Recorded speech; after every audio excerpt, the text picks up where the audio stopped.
I'm an industrial designer myself. I will tell you sort of our take on design thinking process and methodology. Why we do it, how we do it, and what sort of the benefits from doing it we find. We are a design agency that's been around for 22 plus years. We're now 38, if I count today, 39 perhaps. We're designers and mechanical designers. A bit less than 1/3 are mechanical designers. So we can actually take physical products from analysis through ideation all the way to production, which makes us slightly unique for being a design agency, because normally the big mechanical design consultants do the rest of the work. Our main office is in Malmö. We have a small office in Gothenburg. There are 4 designers as of today. That will grow slightly in the coming months as well. And what kind of stuff do we do? Can we help you learn more about interaction design? Well, we know interaction design, but I'm sure that the collected knowledge here is bigger. But we can do a lot of different things. We work from design strategy, via product design to interaction design, and more service design. And I'm sure you've heard that expression. I will talk more about that later, because I think it's so interesting, because first of all you hear service design, then you hear service design versus UX, UI. And then as of last year, you started talking about service design versus product design. I don't know if you followed that, but I have. And I think that's really interesting, because it all blends together. And slightly provocative, I can say that many of the service designers today, they work in digital agencies. And the thing about service design and design thinking methodology is that you don't know where you will end up. But if you're in a digital agency and you do a service design project, well, it might be that you end up in a digital solution, which can be perfectly all right, but it might not be the only solution. As you see, we do different things. We work from consumer electronics, ear-in, very early, fully wireless Bluetooth headsets. You know them?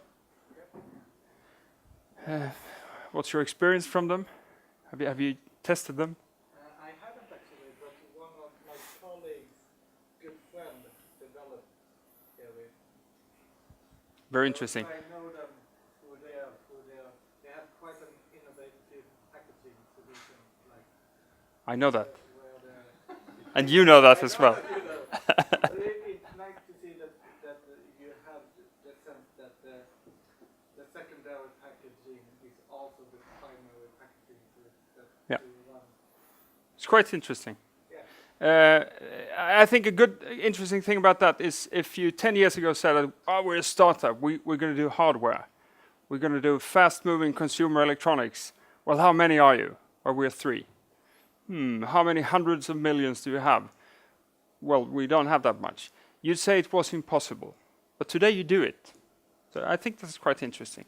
We do anything from that all the way to heavy industrial equipment, and in between there we have advanced medical devices, for example. Completely different branches. Very interesting from a design perspective. So first question, why design? I guess you all know the expression lipstick on a pig. And obviously that is also design, putting lipstick on a pig. We can style products. We're pretty expensive when we do so, but we can. But that's not what's really interesting. It is when you get involved a lot earlier than that. And I'm reusing a few slides that I think Pierre saw these long time ago. I think that the design evolution is quite interesting because it came somewhere from usability. You had succeeded when you made a usable product. And then we, not the least up here in Scandinavia, developed this collaborative design methodology, which also is very interesting. It was really challenging in more hierarchic cultures, such as further down south in Europe and not the least in North America, because If I was a well-educated designer or manager in a company, I didn't want to talk to the blue collars using the equipment I produce. We couldn't really be sitting at the same table. So we were provocative at the time. This was in the 70s. And then a lot later, we started talking about user experience. Now it gets more exciting. And today it's even more complex, because it's not enough if you make something that has good user experience. It also has to be sustainable, and sustainable in so many ways.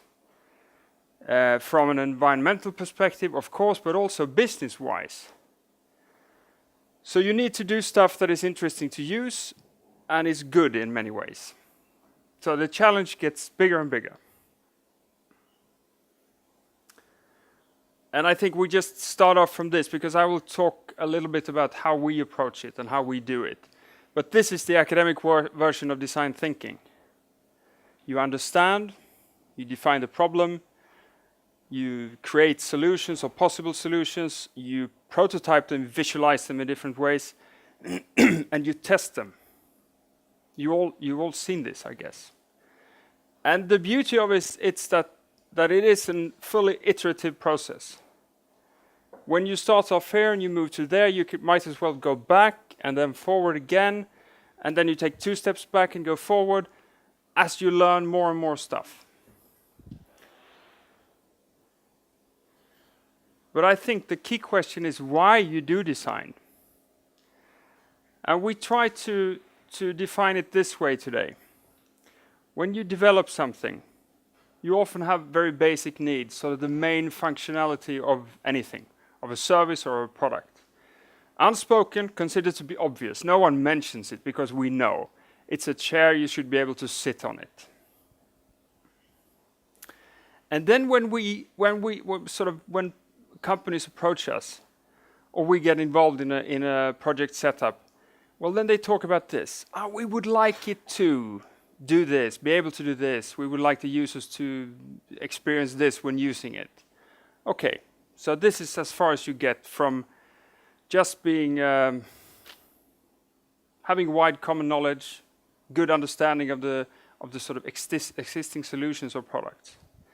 But by doing design the right way and the sort of the long way, the iterative process, really stepping back, identifying the true problem and addressing that, you can do this. You can reach these exciters and delighters. They can't be expressed by anyone before the design process. And I stress this because sometimes you see the designers, you know this from being designers. You get the briefing, you have the startup meeting, and then the client goes, well, now you have everything. Can you present it tomorrow?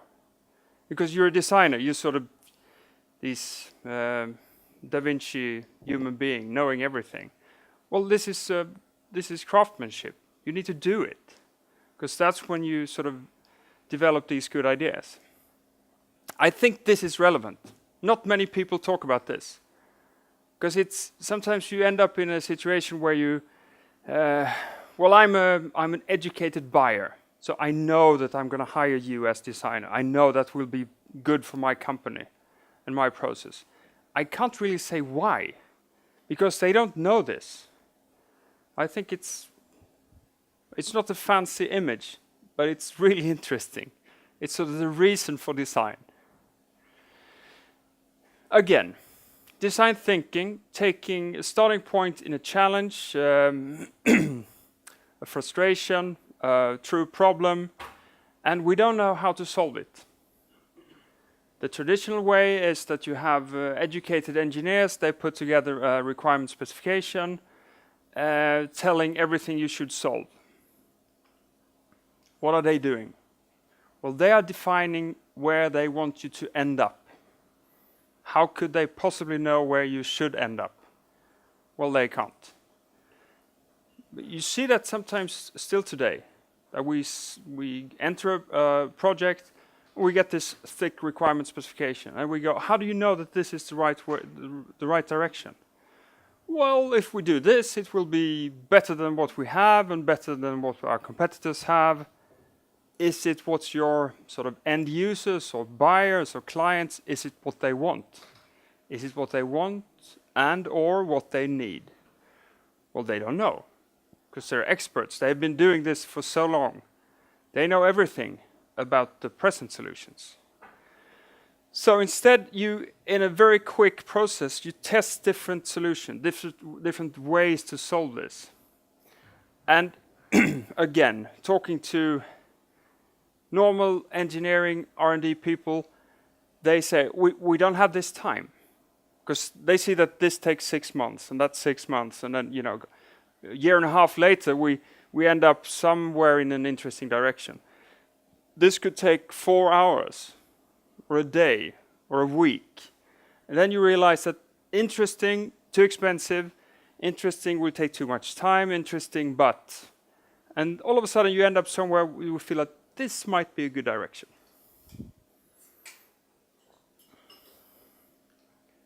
Then, when you know this, you can set up this linear stage gate process, the traditional way of developing complex projects.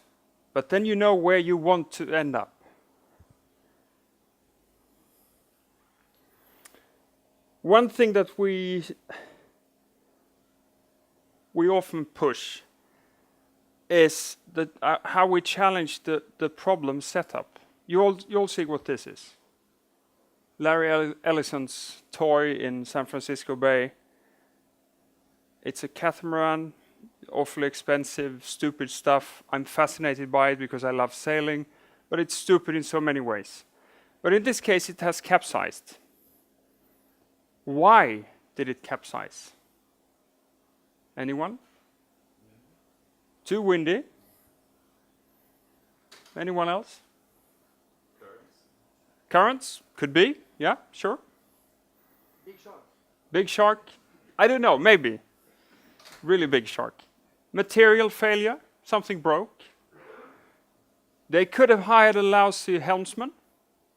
They couldn't afford the good one. They hired a cheaper one.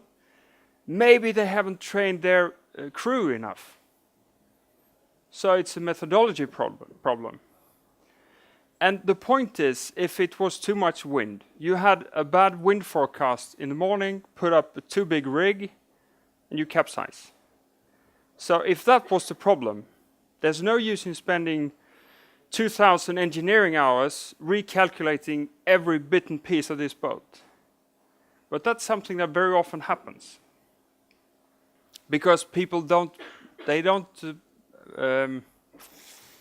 have a wide enough perspective when they identify the problem. They go for a quick one. They see that this is wrong. They try to solve this. Few days, weeks, months later, they realize that yes, it was wrong, but the cause was over there. And I think anyone could sort of identify, or at least have been in that situation, regardless of where you work and what you do. So it's really, really important to identify what the real problem is. And then what we as designers, sometimes I get tired of talking about this, but we are really good at getting under the skin of these users. These stakeholders can be so different. Can be the one who prescribes the use of a medical device, could be the one funding it, could be an insurance company or public health care, could be to convince politicians to take decisions, could be anyone. Nurse, patient, doctor. Interesting is that first of all you try to understand, you learn. You try to get the context. And then you really get close to observing these stakeholders, users in context. And then you start asking them. What you find here is that they don't do what they said they would do. Because people don't know what they do. If I would ask you how you do when you get into your car and drive away, you would be correct to 50-60% of all the activities. The rest you're completely unaware of. But we as designers, if we are going to develop new solutions, We need to know what you actually do, not what you say that you do. So it's really important. And then you have contextual interviews. While people do stuff, you ask them questions. And then, of course, you should try it yourself to get even deeper understanding. But it's interesting that you need to do all these things. Many times, I don't know about you working with sort of more digital solutions, but we can get into a project and we get presented thick report from survey companies. Cinebate made a sort of survey in 4 continents. It costs millions. And we get to understand that 12.7% they prefer blue. What on earth should I do with that information? So if I make it blue, they will be happy. I don't know why. And the rest, I don't know how discontent they will be. So I need to understand why they prefer the blue one. How was the question asked? What were the alternatives? So as a designer, you need to be there. This is an example from, I actually took this picture. The picture might not be that good, but I spent 4.5 hours in Rikshospitalet in Copenhagen. There's a guy over here. He gets a reinforcement in his aorta. This is called an EVAR operation, or surgical intervention. They reinforce these blood vessels. We were focusing on, well, kind of accessory for these single-use items. These nurses, they are really skilled. So before this procedure, we had a, a quick briefing. They told us what would happen. I was standing there. I took lots of pictures, and my colleague was sort of in a non-sterile zone, taking notes through this intervention. And then in the debriefing, I could go and ask them, why did you put a piece of tape when you did this and that? And the nurse went, did I put a piece of tape? I don't know. Well, when you did this, you put a piece of well, I do that because sometimes this thing falls down, gets unsterile. We need to prolong this intervention by 30 to 40 minutes when we replace it. So I put the piece of tape to prevent it from doing it. As a designer, could I do something without adding too much cost, maybe without adding cost, to the next generation product that prevents it from falling down? Bingo. But I would never get that information from asking her, because she didn't know she did it. And she does that probably every time.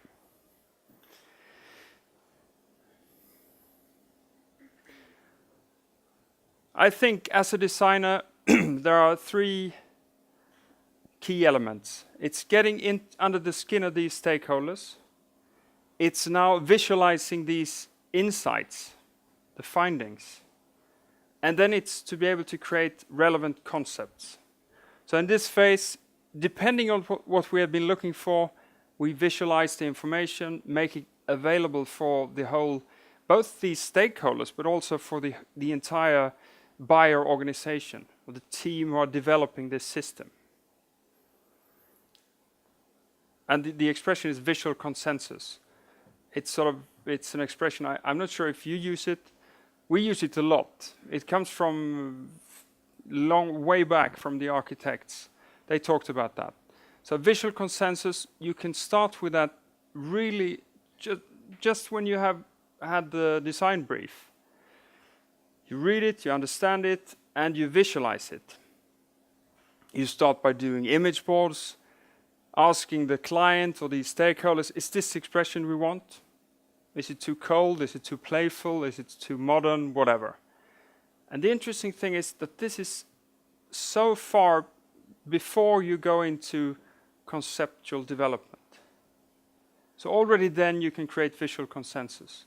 Because the problem is that most people, they are used to reading reports, information as text. And we all agree, this will be great. But my vision is not the same as yours. And we're completely unaware of it until 3 months later when the first prototype is shown. Woo! It's too whatever. complex, too playful. So if you start early doing this, you gain a lot of time because you align earlier. Well, this is basic product design. As I said, we do different kind of design.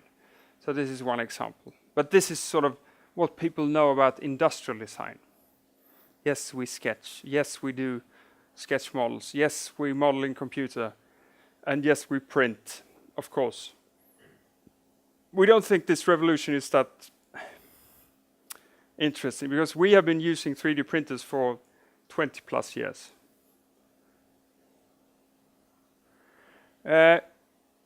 You all know this. And these are, of course, other powerful examples of how we visualize in our process. More important is to validate these concepts. Go back to these stakeholders, ask them, is this relevant? And as you see here, these are called, well, these are prototypes. I heard that the best expression is prototypes. I'm sure you've heard of it. Prototype, to provoke. Because again, if you ask someone, how would you like the new pen? What would you like it to be? Then users go, well, it works fine. I mean, maybe it could be black, but it's good. But if I present different concepts, different alternatives, then I get feedback. So I like the expression prototype. In this case, it's sort of, you have had an ideation process, you come up with very rough concepts, and you mock them up by using cardboard, paper, pen. You know this from interaction design. You can mock up this app in a matter of hours, minutes. You push there and you see what, well, then you see this. I don't understand. Well, then you go back and you make an alternative solution.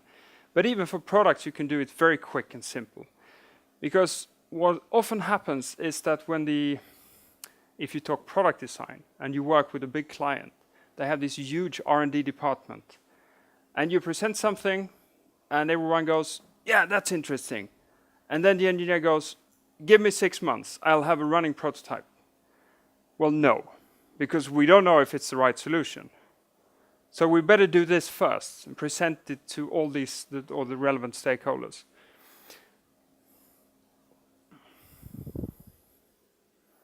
I was just going to say, I talk about these stakeholders, and you know this expression. I heard a presentation that was at the Service Design Conference in Amsterdam before Christmas. And there was one designer, she challenged that expression because she would prefer to call them partners, project partners. And that's more and more relevant, not the least with the introduction of this service design process, because you involve more people in the process. Historically, you had a design team, these highly skilled designers, these interaction designers or product designers or whatever, and they made this mumbo-jumbo, black box design, and out of it came elegant sketches or concepts or prototypes. So I think it's more relevant to talk about these project partners. And then you implement the design, you know that. I said I was going to talk a little bit more about service design.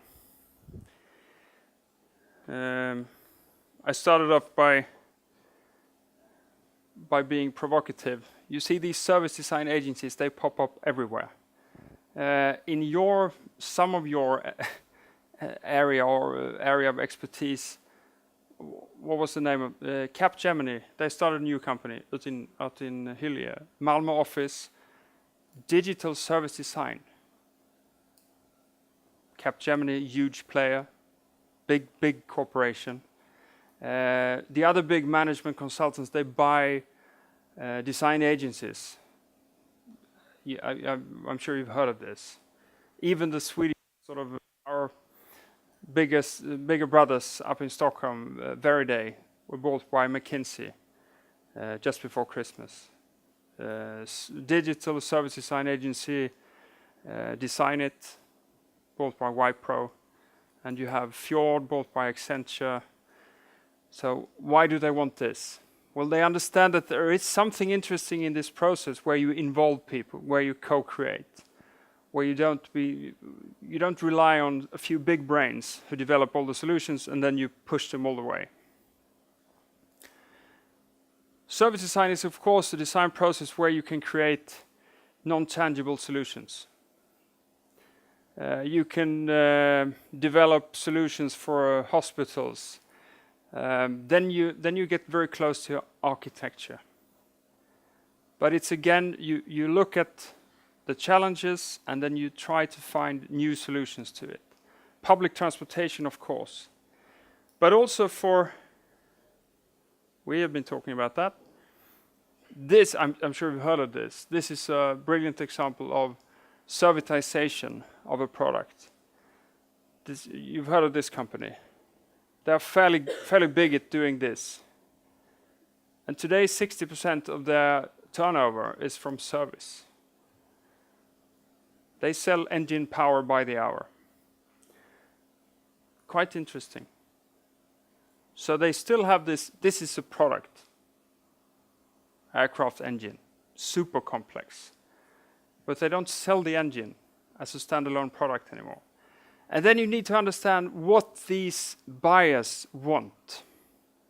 What do they need? Just as well as people visiting a hospital.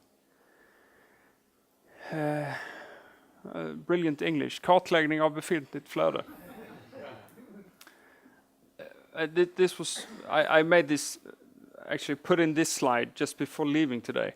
Because I think it's a relevant example of what you do in a service design process. This project is about pappershanddukens resa from production to förbränning.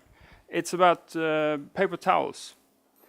We have a client, they would like to get to recycle this raw material because it's really high quality cellulose. And today it ends up in the waste bin together with anything. So the challenge here is to find ways to reach that raw material again, for many reasons. Well, of course, sustainability reasons, but also for business, economic reasons. So first challenge here was to define what happens with these paper towels. And the interesting thing, this is not a complex image. But regardless of who you presented it for, they said, oh, wow, really? Because they know everything about these steps, or these steps, or these steps. No one has seen the entire picture because it hasn't been relevant. Some people or parts of the organization, they focus here, some here. So just by doing this, showing everyone the entire picture, you start developing alternative solutions.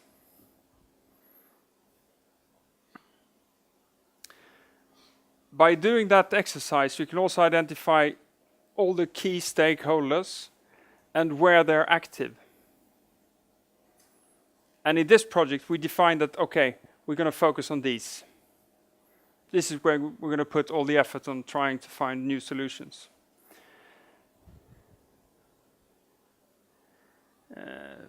Co-creation workshops.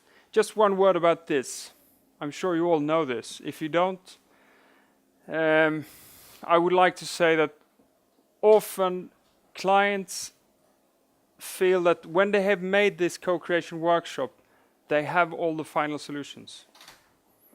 Because they were so good, they involved the stakeholders, and they were so open, listening to these people, asking them what they want. But the thing is that you don't have any solution after a co-creation workshop, but you have a lot more facts to work on. I think that's quite interesting to help me spread that, because it's a challenge. First, I mean, either you have clients who don't know this, and then they have understood it, and then they do it, and then they feel they're done. You don't get any final solutions from doing this, because you need to have skilled, experienced designers to actually create these valid concepts. And you can do that from the information you get from a co-creation workshop.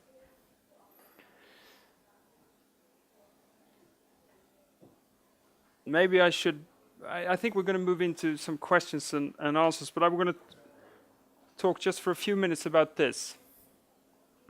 A very small project, a very different project. And the question is what kind of project it was. If it's interaction design, if it's service design, or if it's product design. The challenge was that Skånetrafiken, public transportation company here, they wanted to communicate how long time it was until the next train left from the new Trelleborg station. And the challenge was that it looks like this. You can hardly see it here, but a very messy environment. You can't separate one information from another. And again, these are from existing train stations. Trelleborg wasn't rebuilt at the time. It wasn't open yet. They wanted to show how long time it was until the train leaves, and they wanted to communicate where the train was on the track. And they were really close to buying expensive projectors that should show sort of these digits on the wall. They were so expensive. They were expensive to buy. They were extremely expensive to maintain, to replace these light sources. So we benchmarked. We looked at different solutions. This one is not from existing Skånetrafiken. It's from Kobe. Quite elegant solution to show a clock, I'd say. This waterfall. We identified where we should position this information, still not knowing what kind of information it would be. And again, this could be a heat map of how people actually move around at this train station. But there was no train station when we did this. So we simulated it. We invited different people. Some of these characters were played by our own designers, and some were from the outside. They had personas. They got a description. Okay, you are this and that. You have 3 kids. One is hungry, one needs to go to the bathroom, and you get in from here. What do you do? And then you sort of try to fantasize how you would act. Better than nothing. I mean, normally you would like to do this as a true heat map. We checked out different solutions of communicating this. Quite early we discussed using different colors. And at this stage, together with this client, we moved away from showing digital precise time, because we understood that maybe that wasn't what was relevant. Because if I'm a commuter, I'm parking my bike, locking it, I look at the station, and then I want to have the information if I'm in a hurry or not. Maybe it's not interesting to see if it's 12 seconds left. We identified that it was in this air trap between the interior and the exterior where the trains and the tracks are.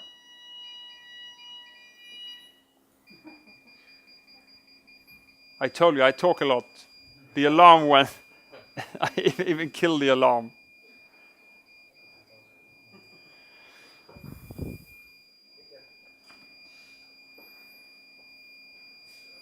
You still hear me? Well, I continue. So we discussed using different color coding. For various reasons, we ended up in a solution where we wanted to use quite standard lamps using the Philips Hue system where you can control light color and intensity. And in the end, has anyone seen this? No one using the Trelleborg train station. And the interesting thing is now it looks like this. And you see they change color. The trains are purple, these lamps are purple, 15 of them. So now you have one flashing, you can't see it here, showing how many minutes you have left to the next departure. And of course, you go, how do you know it's the right train? Well, there are quite a few train stations where you only have one line leaving. Trelleborg is one example. And the interesting thing is that from wanting to show exactly where the train is on the track, exact minutes and seconds to departure, this is the result. And from what we understand, a lot of commuters appreciate it. If I come to Trelleborg station once or twice, I might find the sort of light installation looking good in this very old, very nice architecture. I don't know what it communicates, but it doesn't matter. And Skånetrafiken decided not to put up this typically Swedish instruction how to use it. Nobody. We had a discussion, and I think it's. I have tons of projects to show you if you want to see other, strict product design projects. But I think it's quite elegant to see by running a design process, and this was done really quick and cheap. It was a small job, where you can end up someplace you wouldn't expect if you hadn't sort of run it through this design process. I think it's an elegant example. Do you want me to kill you with reference projects? No. Have you seen these? Sorry? Just a little. Just a little. Until the pizza arrives. Have you seen these? No. Have you seen these? We're designing all the FAF sewing machines, which is a challenge today because, these big corporations, they buy all the producers. And then they save money.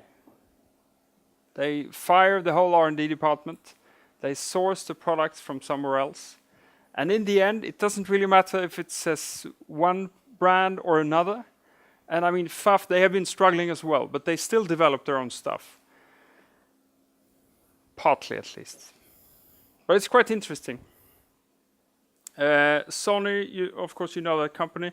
We have been, over the years, worked a lot with product design, color material, and today only packaging. But we still do packaging for them. And what is interesting is that the Lund office, it doesn't belong to Sony Mobile anymore. It belongs to Sony Europe or even Sony Nordic.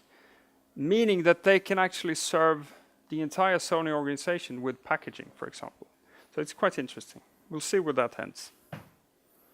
Hi-fi system, office furniture, Axis communications. We have been involved in almost all Axis products since they started in the design of their products. And we still are. They were bought by Canon 2 years ago. Still running as a standalone unit. Interesting to see how that will develop. These, maybe you've seen these. No, you have the old ones here.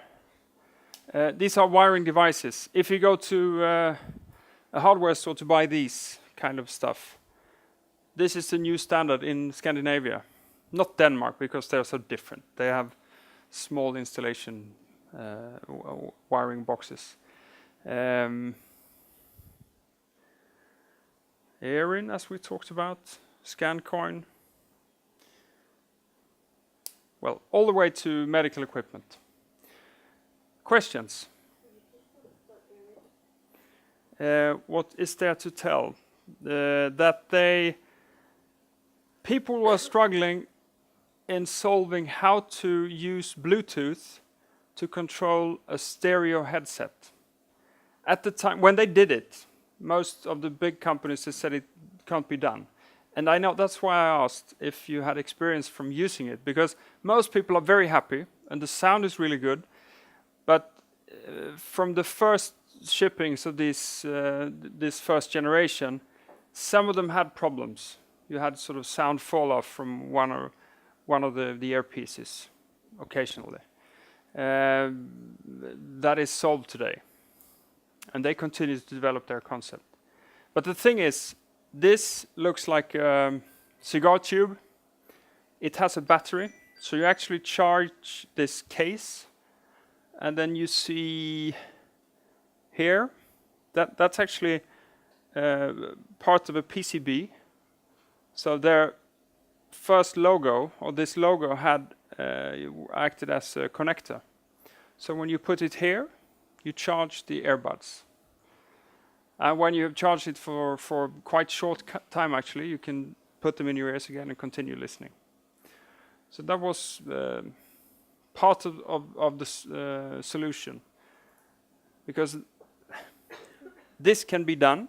Yes, they solved the problem of actually transmitting the sound to one of these from the device, from the phone or computer or whatever, and then that one transmitted the other channel sound to the other earbud. So one of these require more power than the other, and then after some time they switch. So it's more complex than it looks. And of course you know that Apple, they sort of save some money now by removing their 3.5 sound outlet. And now their wireless headphones are available, but they weren't when they released their iPhone 7. Quite strange. And I know that Apple were interested in selling these when they were launched. And it wasn't Erin who asked Apple. Apple asked Erin. So, quite interesting. They're doing a great job. Any other questions? So you have talked about like interaction design and service design and industrial design, but like what kind of roles do you have in the company, and how are they involved in different parts of the process? What kind of role we have? You mean within our company? Well, we have quite a few industrial designers with different profiles. We have industrial designers who work a lot with interaction design. We have one graphic designer who works a lot with interaction design. We have industrial designers doing graphic or packaging design. So it's more a question of how they have developed and what kind of experience they have than exactly what their basic training was, I would say. And then we have these engineers, as I said, from being very skilled surface modelers to experts in production methodology and design for manufacturing. Do you have these like different people involved in different parts of the process, or is it usually that the same people work from start to end in a project? In smaller ones, quite common that they work from start to end, but in bigger projects, of course, we use the different experts. We have a few designers. Well, we actually have people that have more ethnographic or marketing background working with design research as well, but also designers who have mainly been working with design research. So they are always involved in initial phases. I mean, I would like to say that we only do these big projects, but we don't. I mean, we do really small projects as well, and then maybe there are only 2 designers involved. We never do anything alone. No one is personally responsible for the deliveries. That is a big no-no, because we need to ensure that's about assuring the quality, but also making it less vulnerable for if one of the designers they fall ill or one of the engineers. We need to be able to move that project. Was that? Yeah. And I know some of you guys are, even if you work as designers and maybe are experienced, you look younger than I am because I have a gray beard. And it's very much about how you develop and what kind of experience you pick up over time. Because you have a lot of focus on that when you get your basic training, you get your bachelor, You select what kind of master's program you want to follow, at what school. It's really important to get your first job. But over time, when you work, it gets less and less important, I'd say. I studied in Umeå and then in Stockholm at Konstfack. And I think the best thing was to change environment as a student. Even though those schools are quite different, I can tell. They were different at the time, they still are. I think they are more equal today than they were back then. Anything else? Either you're completely confused or you know everything. No, I think we're done. These, you see these in Malmö now. They're a very tough process, mainly for their internal, how they source these waste bins. The ones that are most common, the big ones, flat metal, bent like this, very open. So when it rains, they fill up with water. The birds eat everything from them. The architects love them because they're so beautiful. They're awfully expensive and they're really bad. And when the people running maintenance, when they empty them, they have to lift these plastic bags all the way out of these metal cages. So it's bad in so many ways and really expensive. So we have, together with Malmö, we created this concept, and it's a modular system, exists in different sizes, and it's produced in Malmö, a lot cheaper. Malmö Stad, they source them themselves, so no one else is making money out of it. Quite interesting.